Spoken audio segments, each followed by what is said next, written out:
Now, some interesting transfer news coming out of Chelsea today. They've agreed to pay over £40 million to sign 17-year-old Giovanni Quenda from Sporting. The teenager has already passed his medical, having made 43 appearances in Portugal this season. He's been deployed as both a defender and an attacker on the right side. It's also thought Manchester United were interested in a move which will have reunited him with his former boss, Ruben Amorim. Really impressive on loan at Las Palmas, and clearly caught Chelsea's eye. And as you can see, the spending by the club continues with these two. So the spend since the start of last season, since the start of this season, I should say, is up to 290 million if you factor in these two deals. So Chelsea making big moves in the transfer market again. You mentioned youth there as well. Is this another example of Chelsea's clear policy, which is to sign them young? Absolutely, yeah. We've seen it a lot, haven't we, over the last few years. It's been a big focus of the club, and we can see it in the makeup of their starting lineup already in the Premier League. So as you can see from this graphic here, Chelsea have by far the youngest team in the Premier League this season. They have an average age of roughly 24, which is considerably younger than the next youngest in Brighton, who have an average age of over 25. At the other end of the scale there, you can see down at the bottom, Fulham, Everton and West Ham.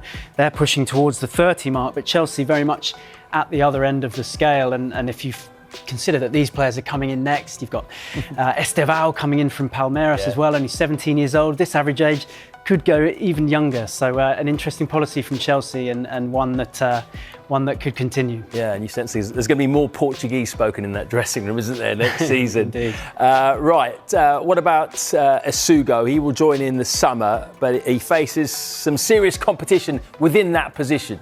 Yeah, a lot of bodies in that midfield now. We've got a graphic here which shows Chelsea's options in the centre of the park, and as you can see, there's a lot of players here for him to come in and compete with. Moises Caicedo and Enzo Fernandez, of course, established as the top two choices there, aren't they? They've played a huge number of minutes in the Premier League this season, both well over 2,000. They've got Romeo Lavia behind them. He's had his injury problems this season.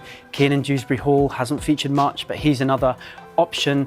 Leslie Ugwuchukwu here, he's on loan currently at Southampton. And then you've got Asugo potentially coming in as well. Matis Amugu, he was signed from Saint-Etienne in January. So another huge spend on this position alone, and a lot of competition for Asugo to contend with when he arrives. But another option for Chelsea in the middle of the pitch. Very different player, Giovanni Quenda. He won't be joining until next summer. But he is someone that's certainly been talked about in high regard. We heard there about Man United's potential interest in him. What can you tell us about the kind of player he is? Yeah, very exciting one, very exciting one. Only 17 years old, yet playing every week really for Sporting. He's made a fantastic impact there in the Champions League as well. Been compared to Bukayo Saka by his old coaches. And like Saka, he has demonstrated that ability to play in different positions. And that's what we see if we look at this graphic on the screen here. So these are his minutes played by position in the Champions League this season. Now, under Ruben Amorim, the former Sporting boss, he was mostly used as a right wing back. As you can see, most of his minutes came in that position, but he has, since the change of manager, been used more on the left as a left-sided attacker, left winger really, and that maybe is where he's more likely to slot in at Chelsea. But he is a very impressive young player, and that versatility is just one part of his offering. He's featured regularly in the Champions League, he's featured regularly in the Primeira Liga as well in Portugal, and these are his stats in that competition this season. As you can see, he ranks really highly in lots of attacking metrics. So 4 assists, that puts him in the top 10 in the division.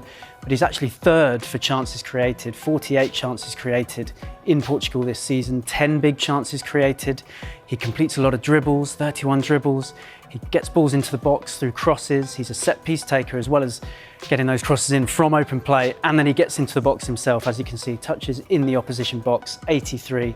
Again, he's pretty high up the rankings there. So when you consider he's doing all this at 17, then you can see why Chelsea is so excited to get him in. Yeah, seems like a coup on paper anyway. Chelsea continue to splash the cash. Thank you very much.